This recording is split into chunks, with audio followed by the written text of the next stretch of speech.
Assalamualaikum warahmatullahi wabarakatuh. Halo semuanya teman-teman, selamat siang, selamat datang kembali di channel kesayangan kita, channel Lilo Entry. Dan masih bersama saya Ilo, dimanapun teman-teman berada, semoga teman-teman selalu dalam keadaan sehat walafiat tanpa kekurangan satu apapun, amin amin ya rabbal alamin. Dan pada kesempatan yang baik ini kami masih akan membawakan kisah dari Bang Beben atau Ahmad bin Bella, perang santet di tanah Kalimantan, Parang Maya. Wow, dan sudah masuk ke part ke-6, makin keren aja, makin bikin penasaran, makin seru ceritanya, pokoknya jangan sampai kelewat. Terima kasih kepada Bang Beben ya, dan buat teman-teman mungkin yang suka baca bisa nih, buku Parang Maya. Jadi sudah hadir dan teman-teman bisa beli, jadi wajib nih buat teman-teman yang suka baca wajib punya karena keren banget teman-teman dan harganya murah meriah.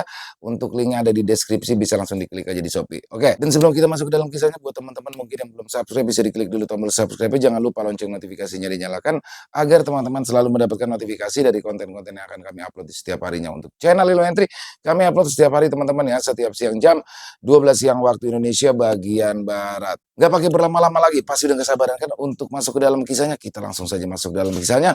Dari halaman belakang rumah Mang Ilo, kita menuju ke tanah Kalimantan.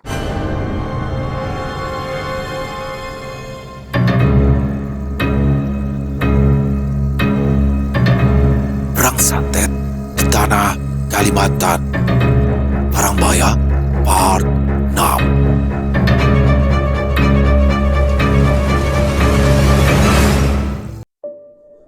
Aku menggigil dan tanganku gemetar saat dinginnya bilem mandau yang tajam menyayat-nyayat tenggorokan hingga jakunku terasa sangat sakit. Belum cukup, pasalundi kini menyayat punggungku seperti memotong roti. Namun anehnya, tidak ada darah yang keluar, hanya perih yang terasa di punggung meski tidak ada luka segores pun. Sinikan tanganmu, sentak Pasalundik. Masih terheran-heran, kubiarkan Pasalundik menyayat lenganku. Aku merasa ngeri saat mandau itu berusaha merobek kulit dengan kuat. Aku bahkan menutup mata ketika Pasalundik mencoba mencincang lenganku. Tapi lagi-lagi aku baik-baik saja. Tebasan mandau dari Pasalundik seperti mengenai ban, memantul-mantul dan tidak melukai meski tetap terasa sakit. Sudah selesai. Selama 40 hari ke depan, jangan memakan daging babi, anjing dan ular. Jangan pula meminum tuak. Pokoknya, jangan memakan daging dan minuman yang berwarna merah. Sekarang, bersihkan air kencing di celanamu. Kami tunggu di depan. Ungkap Pasalundik lalu berlalu begitu saja. Duduk di atas lesung, aku belum sepenuhnya sadar apa yang terjadi barusan. Aku masih terenyak dan jantungku masih berdegup kencang. Rasanya sulit dipercaya, senjata tajam itu tidak melukai tubuhku sedikit pun. Sepertinya aku baru saja diisi ilmu kebal senjata tajam. Pukul 7 pagi, kami semua berkumpul di rumah Pasalundik. Di situ telah ada pembakal Bahat, Mantir Tueh, Pak Bruce Lee, serta 2 orang lagi kerabat Pasalundik. Aku yang telah berganti pakaian datang dengan rasa percaya diri tinggi. Rencananya 7 orang akan menggeruduk pembakal Dehen di desa seberang, meminta dia menghentikan mengirim Parang Maya di desa ini. Bila cara baik-baik tidak berhasil, kemungkinan akan ada pertumpahan darah. Kasno, kau jangan terlalu merasa jumawa. Dehen bukanlah orang sembarangan. Parang biasa mungkin takkan bisa melukaimu, tapi Mandau yang memiliki isi bisa saja menembus kulitmu, kata Pasalundik dengan wajah serius. Aku hanya mengangguk, walau dalam hati tetap saja rasanya aku penuh percaya diri. Kata Pasalundik, ilmu kebal di tubuhku suatu saat akan luntur kecuali aku mau memakan untalan, yaitu ilmu kebal yang dimasukkan ke dalam tubuh. Tentu saja aku menolak karena resikonya cukup mengerikan, yaitu mati jadi hantu. Usai sarapan, kami berangkat ke desa Sei Bahandang dengan 4 sepeda motor, sementara rumah dititipkan pada kerabat. Masing-masing orang membawa mandau di pinggang, termasuk diriku yang mendapat mandau dari Pasalundik. Hanya Pasalundik yang membawa 2 mandau. Yang satunya adalah mandau Mantike tempo hari ia tenteng di tangan setelah dibungkus kain kuning. Ketika melewati Telaga Jimat, kami semua melongo. Tumbuhan di sekitarnya banyak yang layu dan mati. Sepeda motor otomatis kami hentikan untuk tahu apa yang telah terjadi dengan telaga angker itu. Pasalundik bergegas turun dari boncengan dan berlari ke tepi telaga dalam keadaan panik. Aku dan beberapa orang lainnya segera menyusul dan terlihatlah kalau telaga Jimat telah kering kerontang, benar-benar kering hingga dasarnya terlihat tanpa ada air setetes pun. Baru kusadari, ternyata telaga ini memiliki dasar yang sangat dalam, mungkin 30 meteran lebih. Siapapun yang terjatuh ke dalam sana, maka tidak ada jalan selamat, kecuali aku. Semua yang berdiri di tepi telaga tanpa khawatir. Wajah mereka benar-benar pucat seolah ada bencana yang akan segera menghampiri. Kasno, apa yang kau lakukan semalam? Hardik Pasalundik dengan mata melotot. Ia lantas mendekat dan mencengkram kerah bajuku dengan kencang. Semuanya berjalan lancar, Pak. Jawabku terbata. Jangan bohong. Sumpah, Pak. Sesuai yang Bapak suruh. Pasalundik semakin emosi dan mengangkat kerah bajuku semakin tinggi hingga aku kesulitan bernafas. Celaka. Pasalundik hendak melemparkan tubuhku ke dasar telaga. Untung saja pembakal Bahat dan beberapa orang bergerak cepat menyabarkan Pasalundik. Salundik, sudahlah. Tidak ada waktu. Ingat anak-anakmu. Sentak pembakal. Sontak Pasalundik tersadar dan melempar tubuhku ke atas rerumputan yang telah mati. Aku hanya bisa meringis menahan sakit karena terkena duri belukar yang tajam. Pukul 9 lewat beberapa menit, kami menginjakan kaki di dermaga desa Seibahandang. Sesuai petunjuk dari jurumudi kelotok tadi, kami melangkah ke arah hilir menuju rumah pembakal Deher. Masih seperti beberapa hari lalu, desa ini seakan-akan menyimpan permusuhan tanpa sebab kepada kami. Warga menatap kami dengan curiga. Beberapa orang langsung masuk ke dalam rumah dengan mengawasi gerak-gerik kami yang menenteng pandau di jalan desa. Kami terus melangkah dengan perasaan was-was, diiringi degup jantung yang berdebar-debar. Langkah kami semakin pelan saat terlihat banyak warga berkumpul di depan salah satu rumah yang cukup besar. Sepertinya akan ada hajatan. Beberapa warga terlihat tengah memasang tenda menggunakan terpal. Beberapa orang lainnya tengah mengeruk batang pohon dengan beliung. Kami mempercepat langkah, ingin bertanya kediaman Deher, pembakal Bahat, lalu bertanya kepada salah seorang warga yang mengumpulkan kayu bakar. Permisi Pak Hari, rumah pembakal Deher di mana? Warga tadi menyeka keringat, lalu menyapa kami satu persatu. Ya, di sini rumahnya. Ada perlu apa mencari pembakal? Kami ada keperluan mendesak. Kami butuh bantuan beliau, jawab Pak Bahat. Lelaki itu menghela nafas panjang dan mengipas-ngipas wajahnya dengan topi yang ia kenakan. Percuma, pembakal Deher sudah meninggal. Ini kami sedang menyiapkan acara kematiannya. Mendengar kalimat pria itu, kami jadi kaget setengah mati. Meninggal? 2 hari lalu ia masih sehat. Bagaimana mungkin dia meninggal begitu saja? Tanya Pasalundik tidak percaya. Dia mati diterkam anjingnya sendiri. Anjingnya mendadak menjadi gila sewaktu berburu. Sulit percaya karena anjing adalah binatang setia, tapi anjing-anjing itu tiba-tiba seperti kesurupan. Anjing-anjing itu sepertinya dikendalikan orang lain dari jauh. Terang lelaki itu seraya menyalakan sebatang rokok lalu pergi entah kemana. Kami semua terdiam dan saling pandang, tidak percaya dengan apa yang kami dengar barusan. Bagaimana mungkin orang yang paling dicurigai mengirimkan parang maya justru meninggal terlebih dahulu, apalagi dia meninggal dengan cara yang tragis. Kulihat Pasalundik begitu terpukul. Selama beberapa saat ia terpaku seperti orang linglung. Kini keadaan bertambah runyam. Satu-satunya harapan kini pupus begitu saja.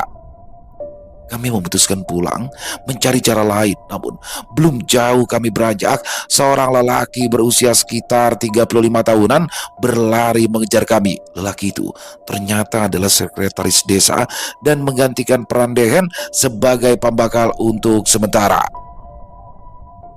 Ia lantas mengajak kami ke rumah duka untuk mengucapkan bela sungkawa pada pihak keluarga. Sambil berjalan, dia menceritakan bagaimana kades yang baru beberapa bulan menjabat itu meninggal dunia secara tiba-tiba. Kemarin pagi, pembakal Deher dan 3 orang lainnya pergi berburu. Namun tragis, 7 ekor anjing yang mereka bawa justru mengamuk. Anjing-anjing itu menyerang mereka secara membabi buta. Hanya 1 orang yang selamat, sisanya mati di tempat. Deher yang paling mengenaskan, tubuhnya sulit dikenali. Tubuhnya baru bisa kami temukan dini hari tadi, jauh Di dalam hutan sana, jelas Sekdes panjang lebar sembari berjalan.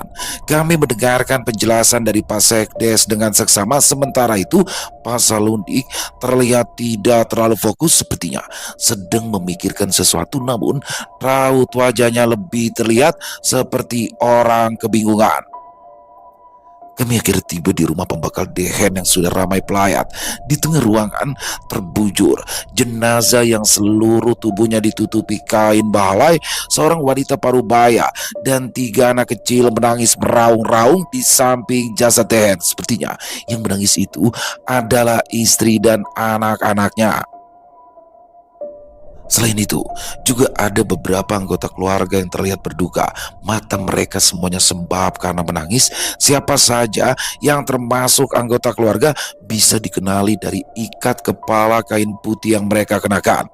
Selama 40 hari ke depan, anggota keluarga dilarang untuk pergi ke ladang, mencari ikan, berburu, apalagi melakukan perjalanan jauh, apalagi berpesta.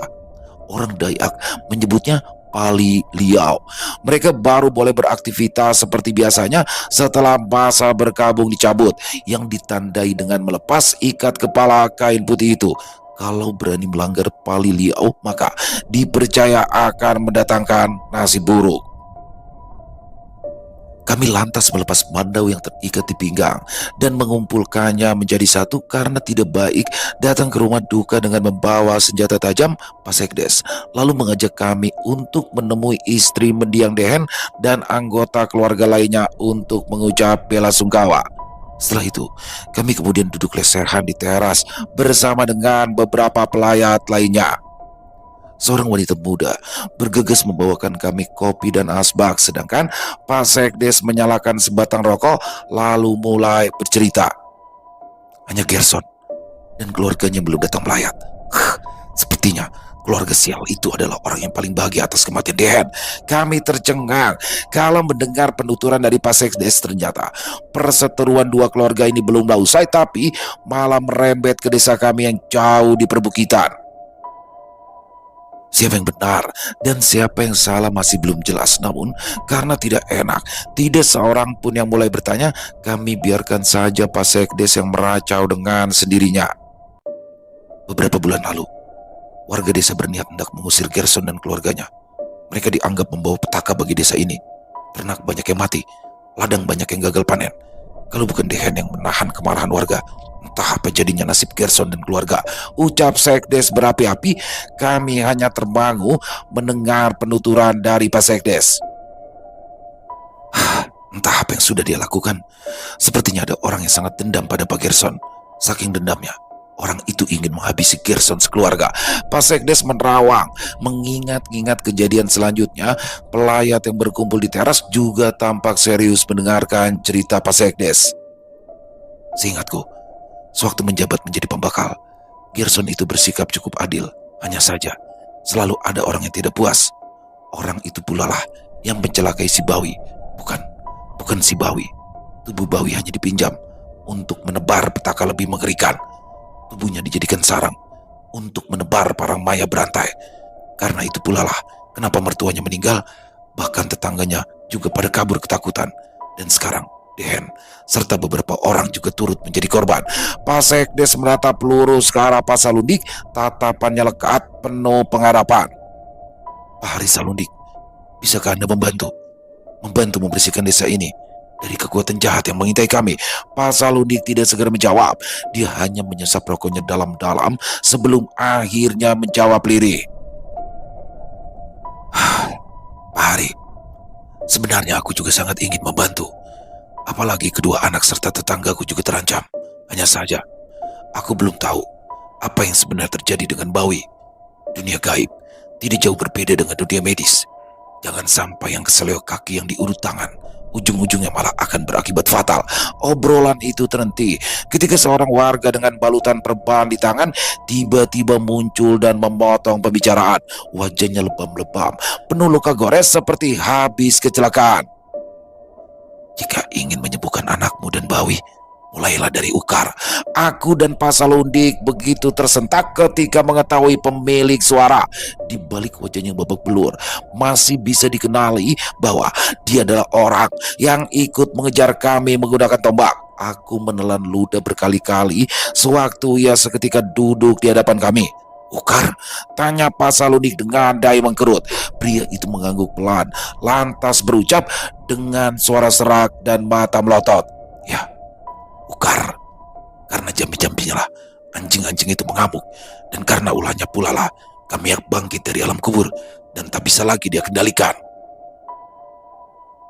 Pria itu lantas memperkenalkan dirinya dengan nama Rinto, yang ternyata masih sepupunya mendiang Pambakal Dehen. Keterangan itu sontak membuatku dan Pasalundik kaget sekaligus waspada. Rupanya Rinto adalah calon pembakal yang diceritakan Pak Gerson tempo hari.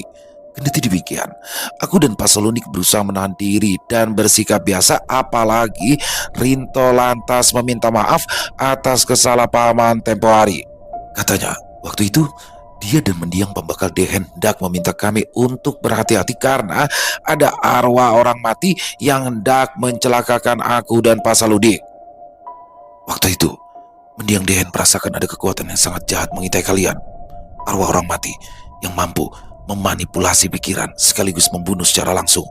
Dan untuk berjaga-jaga, kami membawa mandau dan juga tombak bertata emas yang sudah dilumuri darah babi muda. Lelaki itu lantas meringis menahan perih. Ia kemudian mencondongkan badan, bicara hati-hati agar warga lain tidak ikut mendengar. Namun tingkahnya justru membuat yang lain bertambah penasaran hingga akhirnya ia pun pasrah. Berhati-hatilah dengan Ukar. Lelaki muda itu lebih berbahaya dari yang terlihat, ucapnya lirik. Ukar, tanya Pasalundik setengah tidak percaya. Rinto mengangguk, kemudian menatap kami satu persatu. Setelah yakin kami memperhatikan, ia akhirnya buka suara. Kemarin pagi, saya dan Den dan 3 orang lainnya pergi berburu di hutan di kaki Bukit Telunjuk. Selain mandau dan tombak, kami juga membawa senapan angin. Namun ada yang aneh. Hutan hari itu tidak seperti biasanya. Rinto menahan kalimatnya sejenak, berusaha mengumpulkan kepingan-kepingan ingatan tentang peristiwa nahas kemarin pagi. Setelah menjerbut kopi dan menyalakan sebatang rokok, kata demi kata lalu mengalir perlahan dari mulutnya. Pagi itu, sudah lebih dari 2 jam mereka menyusuri hutan, tapi tidak ada tanda-tanda keberadaan seekor binatang pun. Bahkan burung pipit dan tupai tidak terlihat di ranting-ranting pohon. Hanya terdengar suara burung kedasi yang mengikuti tanpa tahu di mana keberadaannya. Semakin lama, semakin jauh mereka masuk ke dalam hutan. Ketika cahaya matahari menelusup di antara celah-celah dedaunan, mereka menyadari sudah terlalu lama di dalam hutan. Anjing-anjing mereka semakin gelisah, sedangkan hewan buruan tak juga didapat. Petaka pertama dimulai saat mereka hanya berputar-putar saja. Sewaktu mencari jalan pulang hari itu, hutan yang mereka kenal seakan tidak bersahabat. Sungguh aneh. Hutan yang kami kenal seakan tidak ada ujungnya. Lebih dari 1 jam kami mencari jalan pulang, tapi selalu kembali ke titik yang sama. Saat itulah kami sadar telah tersesat. Tidak, bukan tersesat, tapi ada yang menyesatkan. Rinto terdiam dan menunduk lesu. Matanya mulai berkaca-kaca mengingat kejadian mengerikan yang mereka alami. Kami memutuskan istirahat di bawah pohon besar. Tapi anjing-anjing yang kelelahan mulai menggonggong dengan keras. Mereka selalu melihat ke arah pohon dango yang penuh dengan akar bakah, seolah ada sesuatu di situ. Ternyata kejadian buruk baru saja akan dimulai. Dia lagi-lagi terdiam, menatap kosong ke arah warga yang tengah sibuk menyiapkan upacara kematian. Nafasnya putus-putus, menahan beban yang begitu mengimpit dada. Setelah keberaniannya terkumpul, lelaki itu kembali bercerita. Warga pun mulai hening, terbawa akan suasana. Kata Rinto, Pembakal Dehen menyuruh 2 orang untuk memeriksa ada apa di pohon dango.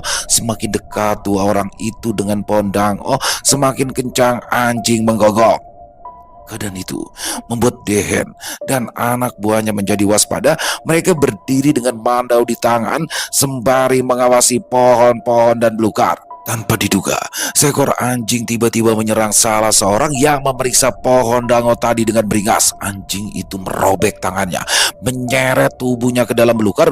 Belum sadar apa yang terjadi, beberapa ekor anjing juga turut menerkam pria malang itu. Seekor anjing merobek lehernya dan menelan dagingnya. Pria itu terkapar dengan tubuh bersimbah darah. Matanya melotot, perutnya robek mengeluarkan usus terburai.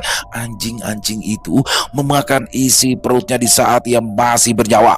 Pria itu menjerit, suaranya menggema ke seluruh penjuru hutan. Rupanya teror belum berhenti sampai di situ. Seorang warga yang membawa senapan angin berusaha menembak mati anjing-anjing yang menjadi gila itu. Belum sempat senapannya meletus, seorang warga lainnya mendadak menghujamkan mandau ke arah kepala pria tadi. Mandau itu menancap di batok kepala pria itu.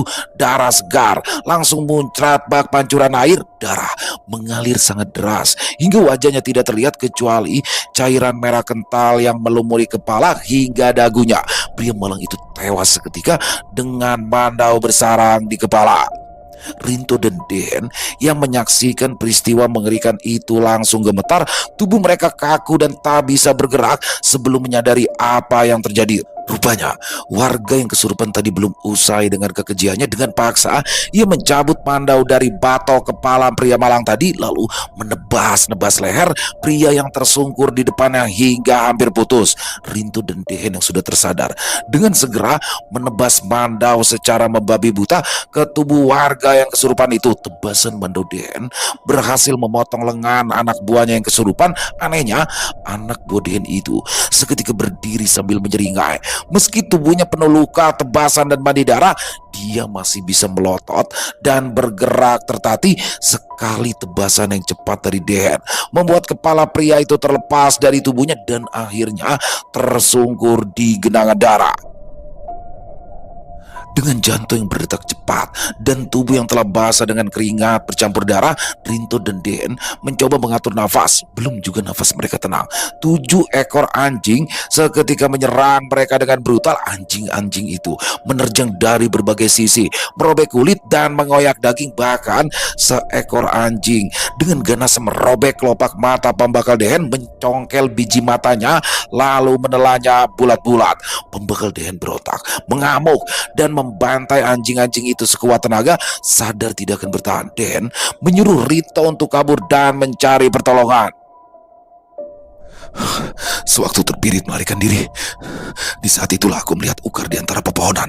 Aku terus berlari tertatih melewati Ukar yang hanya berdiri mematung. Entah apa yang dia lakukan di sana. Dia hanya berdiri diam, menyaksikan pembantaian itu, seolah menikmati melihat kematian di depan matanya. Yang kuingat, tubuhnya sangat pucat dengan tatapan kosong. Udara di sekitarnya sangat dingin menusuk tulang. Setelah cukup jauh berlari, aku akhirnya terjatuh dan pingsan. Aku baru sadar saat beberapa orang peladang menemukan tubuhku. Waktu itu hari sudah senja. Setelah menceritakan apa yang terjadi, warga lalu melakukan pencarian. Sisanya kalian sudah tahu apa yang terjadi. Semua yang mendengar menahan nafas dan bergidik ngeri. Bulu kuduku juga seketika merinding, seolah menyaksikan langsung peristiwa berdarah itu. Beberapa pelayat yang tadi duduk di dekat kami perlahan menjauh sebab tak kuat mendengar cerita dari Rinto. Sudah lapor polisi? Tanya Pak Salunik. Rinto mengangguk pelan. Polisi dan tentara dari kecamatan juga turut melakukan pencarian. Aku juga sudah dimintai keterangan. Tidak menutup kemungkinan aku akan dijadikan tersangka, jawabnya lemah. Lalu bagaimana dengan Ukar? Apa kalian sudah ke rumahnya? Pembakal Bat ikut bertanya karena penasaran. Ukar sudah 2 hari lalu pergi dari kampung ini. Aku sendiri yang berpapasan dengannya di dermaga. Katanya dia hendak mengurus berkas lamaran kerja di ibu kota kabupaten. Timpal Sekdes memberi penjelasan. Semua menoleh ke arah Pak Sekdes, ingin tahu lebih lanjut. Dan karena itulah belum bisa dipastikan yang muncul di hutan itu adalah benar-benar Ukar. Seandainya pun itu benaran Ukar, lalu kenapa tidak bisa dibuktikan bahwa dialah yang menyebabkan peristiwa berdarah di tengah hutan kemarin? Dan karena itu pula aku melarang warga untuk menggeruduk rumahnya Gerson. Apalagi si Bawi juga dalam keadaan memprihatinkan. Sudah terlalu banyak bertumpahan darah. Jangan ditambah lagi, lanjut Sekdes seraya terus menggeleng-gelengkan kepala. Semua yang ada di teras lagi-lagi bungkam. Beberapa orang terlihat gelisah karena merasa tidak nyaman. Mereka saling lirik lalu pamit untuk segera pulang. Sebaiknya aku segera menemui Gerson sekarang. Ada beberapa hal yang harus kutanyakan demi keselamatan anak-anakku dan warga lainnya, ujar Pak Salundik sambil melirik ke arah kami. Sekarang aku pamit dulu dengan istri mendiang Dehen. Selain itu, ada sesuatu yang ingin ku kembalikan. Pak Salundik bangkit dan masuk ke dalam rumah diantarkan Rinto dan Pak Sekdes. Aku yang penasaran juga ikut ke dalam rumah ingin tahu apa yang dikembalikan oleh Pak Salundik. Dengan hati-hati, Pak Salundik mendekati istri dari mendiang Dehen yang masih terisak dengan tubuh terguncang. Wanita itu memeluk jasad sang suami yang terbujur kaku tertutup kain balai. Permisi Mina, ungkap Pak Salundik dengan nada sopan. Istri mendiang Dehen segera duduk lalu menyeka air mata yang berurai. Mina, saya ingin mengembalikan barang milik mendiang. Barang ini pasti sangat berharga bagi keluarga Mina. Pak Salundik lantas mengeluarkan mandau mantike yang sedari tadi ia pegang. Begitu membuka kain kuning pembungkusnya, istri dari mendiang Dehen tampak terkejut. Ia menggeleng-gelengkan kepala dengan mata masih berkaca-kaca. Ini bukan milik suamiku. Aku tidak pernah melihat mandau pusaka ini. Kau tahu, mandau diwariskan secara turun-temurun. Dan aku tidak pernah melihat mandau ini sebelumnya. Pak Salundik terdiam. Ia menoleh ketika Pak Sekdes angkat suara. Mandau itu milik mendiang Lawit, mertuanya Gerson, ayah dari Ukar, ujar Sekdes liris sungguh ganjil. Kali ini tidak terlihat ekspresi kaget di wajah Pak Salundik. Sepertinya ia menyadari sesuatu. Namun aku sempat mencuri pandang adanya perubahan sikap dari Rinto. Wajahnya pucat dan keringat mengucur dari dahi. Lelaki dengan balutan perban itu tampak gelisah melihat mandau di tangan Pak Salundik. Gerson, apa yang kau sembunyikan? Ujar Pak Salundik lirih hampir tak terdengar. Sepertinya aku harus menemui Gerson. Firasatku mengatakan ada yang dia sembunyikan. Mungkin ada jawaban siapa pengirim parang maya misterius itu. Lanjutnya, setelah berpamitan, rombongan kami lantas meninggalkan rumah duka, menyusuri jalan desa menuju rumah Pak Gerson. Kali ini Pak Sekdes juga ikut, entah apa tujuannya. Setelah beberapa menit berjalan, akhirnya kami pun tiba di rumah Pak Gerson. Kedatangan kami disambut gembira oleh Pak Gerson dan keluarga. Namun begitu melihat ada Pak Sekdes dalam rombongan, raut wajah Pak Gerson dan istri seketika berubah menjadi kecut. Begitu kami duduk di ruang tamu, Pak Gerson langsung buka suara dengan nada penyesalan. Aku sudah mendengar apa yang terjadi dengan Dehen. Jauh di lubuk hati, aku turut berduka. Sungguh miris mendengar apa yang menimpanya, ucapnya bergetar. Tapi kenapa kau belum datang melayat? Bagaimanapun juga kita ini satu kampung, serga Sekdes.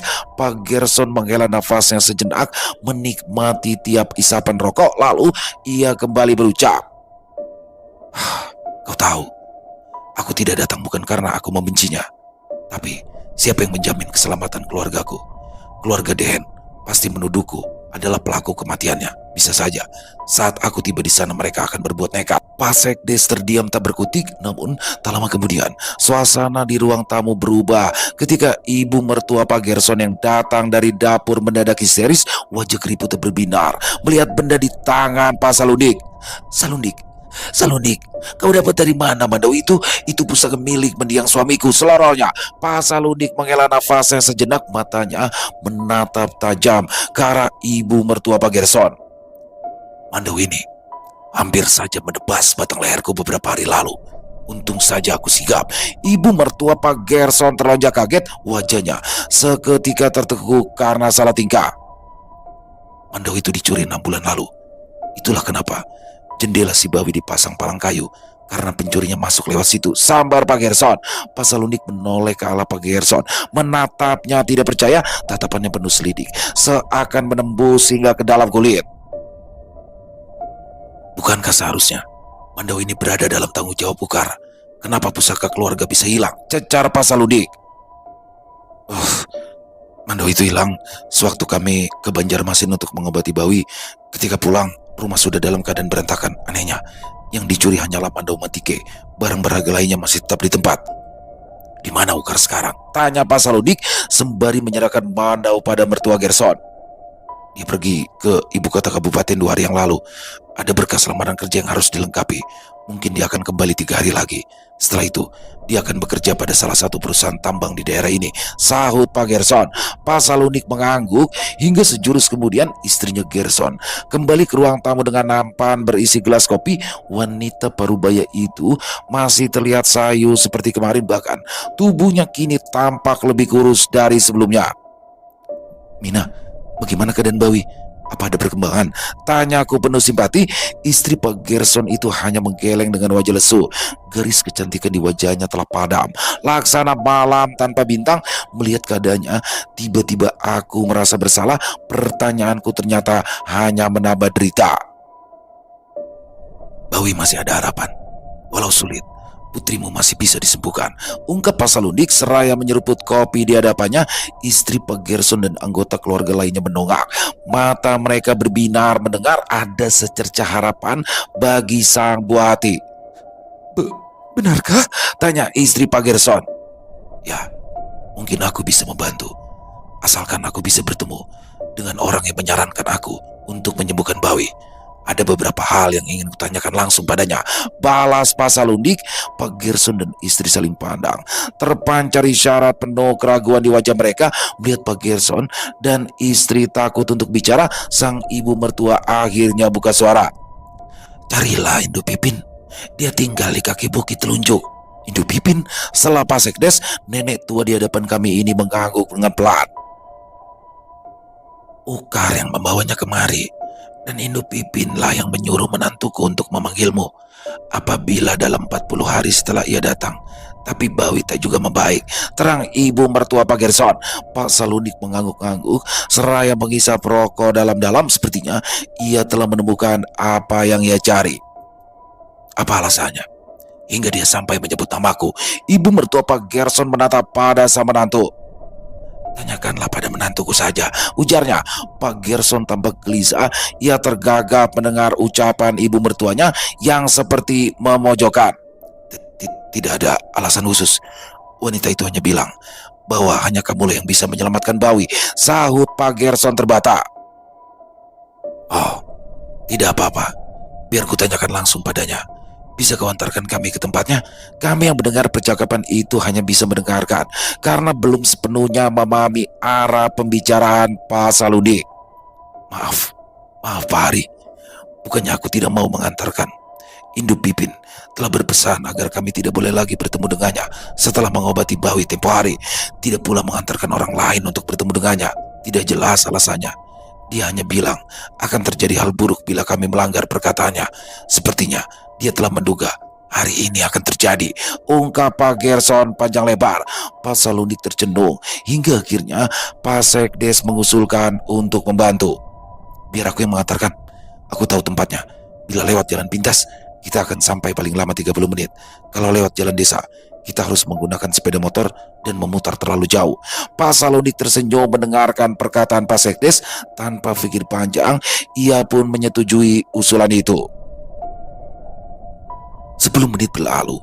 Jumlah rombongan kami sebanyak 8 orang berjalan menyusuri jalan setapak yang membelah hutan belantara. Paling depan adalah Pak Sekdes yang bertugas sebagai penunjuk jalan. Tujuan kami adalah rumah Indu Pipin yang berada di bawah kaki Bukit Telunjuk.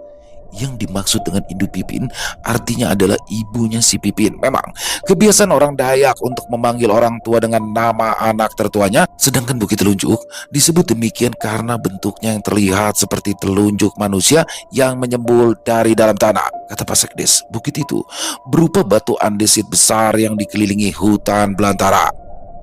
Kami pun melangkah cepat di bawah rindang pepohonan, diiringi riuh suara serangga yang terus bersuara sepanjang perjalanan. Benakku dihantam berbagai pertanyaan terkait maksud Pak Salunik. Karena sudah tidak sanggup lagi kutahan rasa penasaran, aku akhirnya bertanya pada Pak Salunik. Pak, sebenarnya ada apa dengan Indu Pipin? Sepertinya Bapak curiga dengan beliau. Di depan, kaki Pak Salunik terus menapak di atas tanah liat yang tertutup rerumputan kering. Setelah beberapa saat, dia akhirnya buka suara sembari mengatur nafas. Saat ini, aku memang curiga pada semua orang, sahutnya sembari sesekali menyeka keringat. Tubuh Bawi bukan hanya menjadi sarang Kamiak, tapi lebih dari itu. Inang panah berantai, parang maya kuno.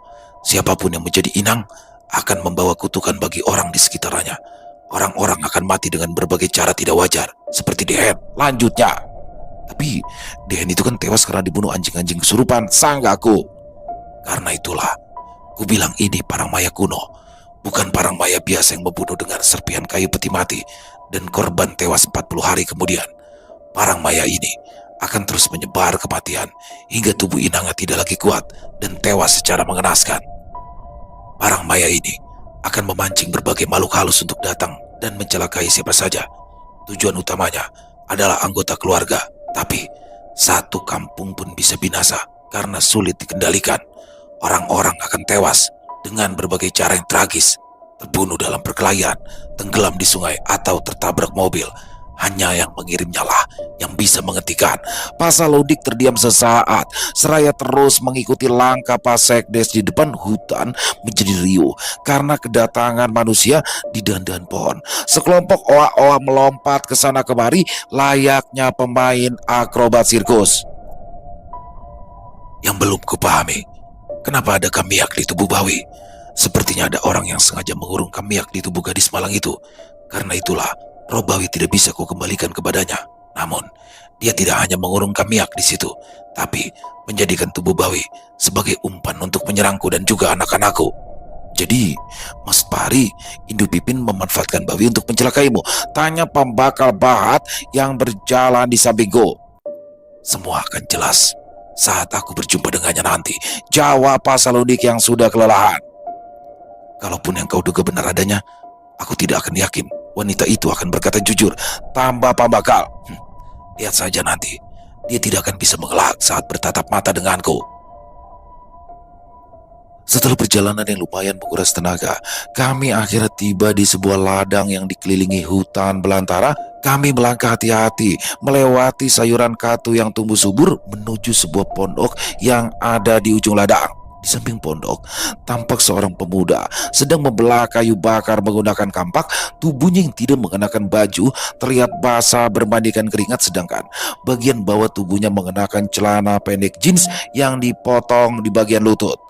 Begitu jarak kami hanya 5 langkah, pemuda yang bernama Pipin itu langsung menoleh mengetahui ada tamu datang.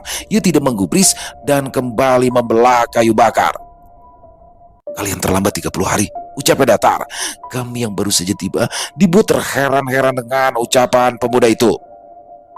Ibuku telah tewas 30 hari yang lalu. Dia tewas karena hendak menyelamatkan Bawi dari Kamiak yang bersarang di tubuh gadis kecil itu. Kata mendiang ibuku, Kamiak itu hendak membunuh Pak Gerson melalui tubuh anaknya sendiri. Namun sayang, ibuku justru malah dicabik-cabik tanpa ampun. Pemuda itu berhenti membelah kayu lalu menatap tajam ke arah Pasalodik. Dan sepertinya kau tanpa sengaja beberapa malam lalu telah membebaskan Kamiak dari tubuh Bawi. Sekarang dia akan bebas keluar masuk dari tubuh gadis malang itu. Arwah penuh dendam itu akan terus menebar kematian hingga tubuh Idang juga mati. Pasalodik terkesiap kala mendengar ucapan pemuda itu. Tubuhnya gemetar, seakan baru saja menyadari kesalahan fatal yang ia perbuat. Matanya berkaca-kaca dan nafasnya mulai sesak. Dalam keadaan putus asa, Pasalodik duduk tersungkur di atas tanah dengan wajah tertunduk lesu. Suruh mereka masuk. Terdengar suara teriakan seorang wanita dari dalam pondok. Suaranya terdengar parau dan juga lemas seperti orang sakit. Itu nenekku. Sudah 15 tahun dia tidak menginjak tanah. Dia hanya terbaring di atas kasur karena sakit. Sekarang hanya akulah yang merawatnya setelah kematian ibuku. Masuklah.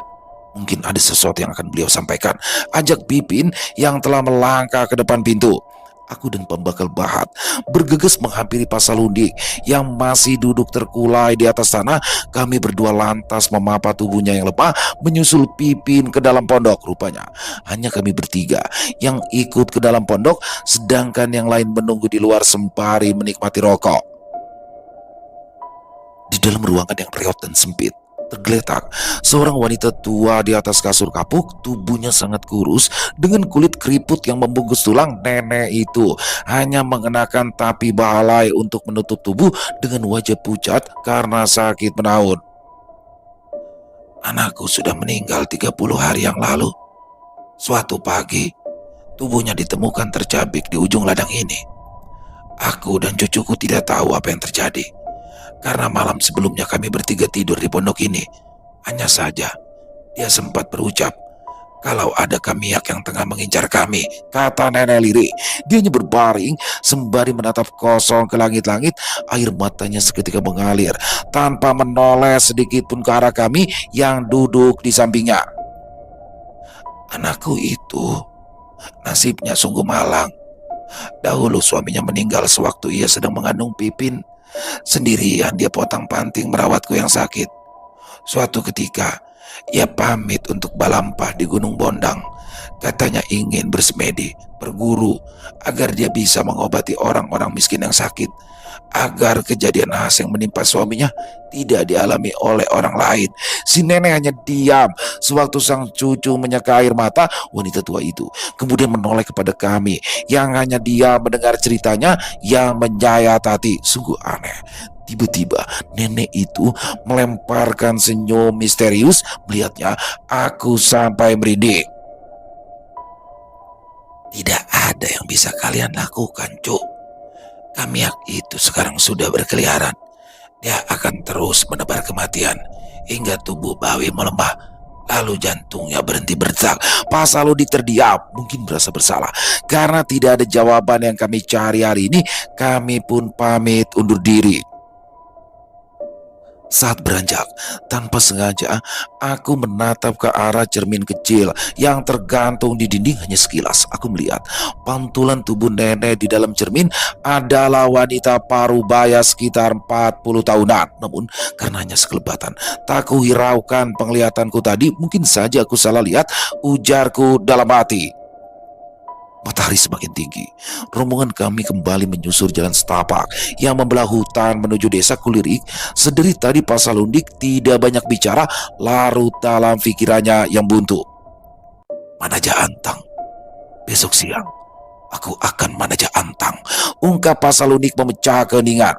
Baiklah, bila itu keputusanmu, timpal Pak Bakal. Keesokan siang, saat matahari tepat berada di atas kepala, beberapa orang warga telah berkumpul di sebuah tanah lapang yang terletak di pinggiran desa. Beberapa orang sengaja datang untuk mengikuti ritual manaja Antang. Beberapa orang lagi hanya sekedar ingin tahu jalannya prosesi ritual itu berlangsung. Di masa lalu, manaja Antang kerap dilakukan oleh suku Dayak untuk mengetahui di mana keberadaan musuh bersembunyi. Bisa juga meminta petunjuk di mana tempat bersembunyi yang aman dari kejaran musuh. Di masa sekarang, ritual ini kerap dilakukan untuk mencari keberadaan orang hilang atau tempat yang baik untuk membuka ladang. Konon, arwah leluhur orang Dayak akan memberi petunjuk melalui burung elang yang terbang di area ritual.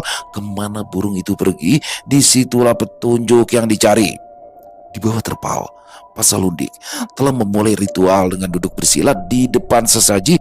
Pak Salundik mengenakan pakaian adat serta topi rotan berhiaskan 3 helai bulu ekor burung tinggang. Sesaji berupa beberapa ekor ayam ingkung, ketan, kue, dan lain-lain disajikan dalam nyiru terpisah. Suasana sakral langsung terasa sewaktu lantunan doa keluar dari mulut Pak Salundik. Semerbak wangi kayu gaharu yang dibakar di tungku parapen membuat semua orang ikut hikmat dalam ritual di siang itu. Selang beberapa waktu, Pak Salundik meletakkan mangkok di telapak tangan. Mangkok keramik berisikan beras, telur, dan berhiaskan bulu ekor burung tinggang. Ia putar-putar di atas asap putih yang mengepul dari tungku parapen. Usai melanturkan doa, Pak Salundik kemudian berdiri di tengah tanah lapang di samping rumah-rumahan berbentuk panggung lengkap dengan tangga yang juga terdapat sesaji. 7 butir beras dibungkus kain putih telah diikat di 4 sisi rumah-rumahan itu. Pak Salundik berdiri memandang langit sembari memanggil-manggil burung elang di udara dengan bahasa Dayak, Pembakal Bahat, Mantir Tue, serta beberapa orang turut berdiri di samping Pak Salundik. Mereka semua mengedar pandang ke arah langit mencari keberadaan burung elang yang dinanti. Aku Aku yang penasaran juga turut menatap ke arah langit, berharap ada burung elang yang terlihat. Konon yang dipanggil bukanlah burung elang biasa, tapi antang ganang tajahan, yaitu burung elang sakti yang dipercaya dulunya adalah sosok manusia gaib dari alam lain. Menit demi menit berlalu, hingga akhirnya lebih dari setengah jam tidak ada tanda-tanda kemunculan burung elang di udara. Bisik-bisik tak enak dari warga yang menonton mulai terdengar samar-samar. Warga mulai menganggap ritual yang dilakukan oleh Pasalundik tidak ditanggapi oleh para leluhur. Keraguan-raguan warga tampaknya semakin jelas saat langit yang begitu terik tiba-tiba saja turun hujan panas. Apalagi hujan panas menurut kepercayaan orang Dayak adalah pertanda tidak baik. Pasalundik tertunduk lesu kembali ke dalam tenda untuk berteduh. Warga yang tadi berbisik kini telah bubar menyelamatkan diri. Sisanya kami yang kini hanya bisa meratap di bawah terpal. Bagaimana Pak Hari? Apa yang kita harus lakukan sekarang? Tanya Pak Bakal. Pasalundik masih diam. Jelas sekali kalau ia sedang dilanda kebingungan. Dia hanya bisa menatap kosong ke arah pembakal tanpa harus berkata apa. Kali ini pikiran Pasalundik benar-benar telah buntu. Berbagai upaya telah ia lakukan untuk menyembuhkan Sarunai, Agau, dan warga yang lain, tetapi selalu mentok. Entahlah, aku juga sudah tidak tahu harus berbuat apa lagi. Mungkin Sang Yang sudah tidak lagi percaya padaku, balasnya putus asa. Kami semua ikut terdiam dan tertunduk lesu hingga hujan panas perlahan mereda. Pasalundik pun memerintahkan untuk membereskan berbagai perlengkapan ritual termasuk tenda terpal. Saat seluruh perlengkapan sudah selesai dikemas, tiba-tiba saja seorang warga yang membantu berteriak histeris. Warga itu menunjuk-nunjuk ke arah udara sembari mengucap kata antang berulang-ulang. "Antang, burung antang, di sana!" teriaknya. Serempak kami memandang ke arah yang ditunjuk pria itu. Di langit terlihat siluet seekor burung elang terlihat terbang mendekat. Semakin lama burung elang itu terlihat jelas. Seekor elang hitam dengan kepala hingga leher berwarna putih terbang mengelilingi kami 3 kali. Kami pun seketika sumringah. Ritual hari ini akhirnya mendapat jawaban dari leluhur, terlebih Pasalundik. Ia tersenyum lebar dengan mata berbinar-binar melihat burung elang menari-nari di atas kepala kami. Namun gurat bahagia di wajahnya hanya beberapa detik saja sebelum berubah menjadi cemas. "Ada apa Pak Hari?" tanya Pak Bakal heran. Lihat, burung elang itu kesulitan terbang. Dia kesulitan mengembangkan sayap. Terbangnya pun tidak gagah seperti biasa. Bertanda buruk, jawab Pasalundik bergetar. Kami semua tercenung mendengar penuturannya, memperhatikan burung elang yang tampak kesulitan terbang di udara sebelum menghilang di balik pepohonan. Matahari terbit. Burung elang itu terbang ke arah matahari terbit. Artinya Sungai Barito. Ada petunjuk di sana, tapi penuh resiko. Racau Pasalundik tidak jelas. Apa artinya Pak Hari? Kali ini mantir Tuwe yang penasaran. Aku harus melakukan ritual lagi di Sungai Barito. Ritual makanan batang danum. Hanya saja sepertinya cukup berbahaya.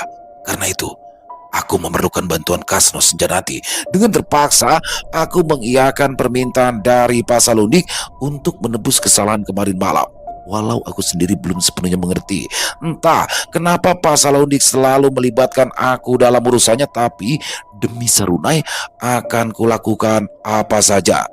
Senjanati, entah bahaya apa yang akan kami hadapi, tapi aku telah siap meski nyawa jadi taruhan.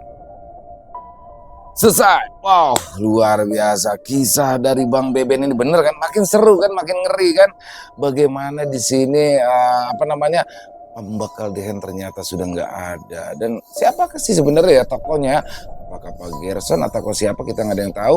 Karena memang makin misterius saja kesininya. Jadi bagaimana di Departemen ini bener-bener tegang banget. Rombongan Pasalundik datang ke desa Seibahandang dengan membawa Kasno yang udah kebal nih. Waduh. Tapi ternyata pembakal Dehennya udah nggak ada. Orang yang dicurigai pembakal Dehen yang ingin ditanyakan apa maksudnya, ternyata dia udah nggak ada. Dan dengan cara yang tragis Wah, pokoknya makin seru aja. Makin penasaran bagaimana nanti. Jangan sampai ketinggalan besok di part ke-7 teman-teman ya. Dan terima kasih buat Bang Beben atas kisahnya luar biasa, atas izinnya untuk kami bisa membawakan kisah yang luar biasa ini. Semoga kisah barusan bisa menghibur teman-teman semua para pecinta penikmat horor misteri. Lebih khususnya lagi kepada para subscriber dari channel Ilo Entry. Buat yang punya komentar lain silakan bisa menuliskan di dalam kolom komentar ataupun hanya sekedar saling menyapa. Insya Allah kami akan menjawab satu persatu. Buat teman-teman yang suka dengan videonya bisa diklik tombol like atau tombol jempolnya. Boleh juga dong dibantu di share ya link videonya ke teman-teman yang lain agar juga ikut merasa terhibur. Dan buat yang belum subscribe, yuk diklik dulu tombol subscribe ya. Jangan lupa lonceng notifikasinya dinyalakan agar teman-teman selalu mendapatkan notifikasi dari konten-konten yang akan kami upload di setiap harinya. Kami juga ingin mengucapkan terima kasih ya kepada seluruh teman-teman yang sudah selalu setia hadir, yang sudah selalu mendukung kami, karena teman-temanlah kami selalu bersemangat berkarya di setiap harinya. Di akhir kata saya mengucapkan permohonan maaf apabila mungkin dalam pembawaan kisahnya ada kata-kata saya yang salah ataupun ada kata-kata saya mungkin yang kurang berkenan. Saya mohon dibukakan pintu maaf yang seluas-luasnya. Sampai berjumpa lagi besok jam 12 siang. Masih bersama saya Ilo di channel Ilo Entry. Salam sehat, sukses selalu untuk kita semua. Wassalamualaikum warahmatullahi wabarakatuh.